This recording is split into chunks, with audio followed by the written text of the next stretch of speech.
Je viens enfin de comprendre pourquoi la plupart des médias et des politiciens s'acharnent sur Jean-Luc Mélenchon depuis des mois et des mois, voire des années.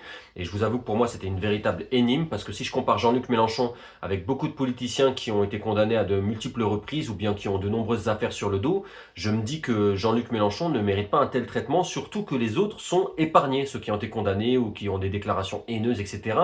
Et je viens enfin de comprendre. Et je viens de visionner un témoignage qui explique tout. Il y a une personne qui fait une révélation hallucinante sur Jean-Luc Mélenchon et cela explique pourquoi il fait autant peur. Donc je vous montre ce témoignage et ensuite on en discute. On raconte un coup de genou qui la scène à un collaborateur, un de ses anciens lieutenants. Jean-Luc Mélenchon, c'est quelqu'un qui se laisse aspirer par sa colère. C'est comme ça que ses proches le décrivent, comme s'il se laissait engloutir là-dedans. Voilà.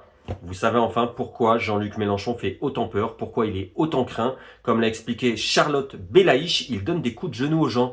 Et j'avais déjà expliqué dans une de mes précédentes vidéos qu'il m'avait mis une balayette, que je m'étais retrouvé au sol. Mais bien évidemment, comme je n'avais pas de témoin, personne ne me prenait au sérieux. Mais grâce à ce nouveau témoignage de Charlotte Belaïch, peut-être qu'on va me donner plus de crédit, peut-être que la donne va changer. Et ce que peu de gens savent, c'est que Jean-Luc Mélenchon est un ancien champion du monde de boxe thaïlandaise. Et il l'a été à plusieurs reprises. Il s'est rendu en Thaïlande, il a affronté les meilleurs. Et à l'origine, en fait, il s'était rendu en Thaïlande pour supporter son frère qui pratiquait la boxe thaï. Jean-Luc Mélenchon ne pratiquait pas du tout. Et son frère avait perdu un combat face à une star locale de la boxe thaï. Et suite à ce combat, son frère était resté tétraplégique. Jean-Luc Mélenchon était entré dans une colère indescriptible et il avait décidé à ce moment-là d'apprendre la boxe thaï pour venger son frère. Donc il s'était entraîné avec un vieux sage thaïlandais et il était devenu une véritable star locale en Thaïlande et il avait même un surnom, on l'appelait Netsuko. Ça veut dire le guerrier blanc qui donne des coups de genoux quand il est énervé pour venger son frère.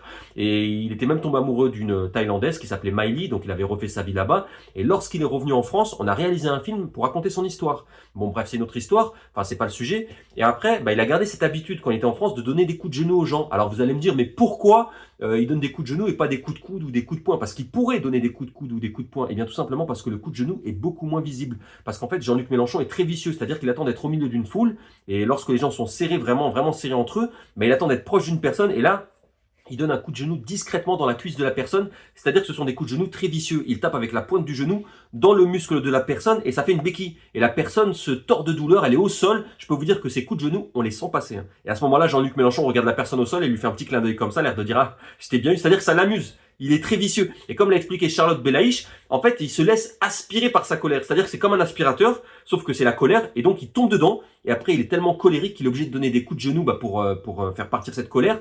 Et il donne également, d'après mes informations, des coups de pied dans le tendon d'Achille. Et je peux vous dire que c'est extrêmement douloureux également. Mais il le fait très discrètement. Et c'est pour ça en fait que les médias ont très peur de Jean-Luc Mélenchon, parce qu'ils savent très bien que si un jour il est président, que fera-t-il? Il pourra donner des coups de genou à tous les Français.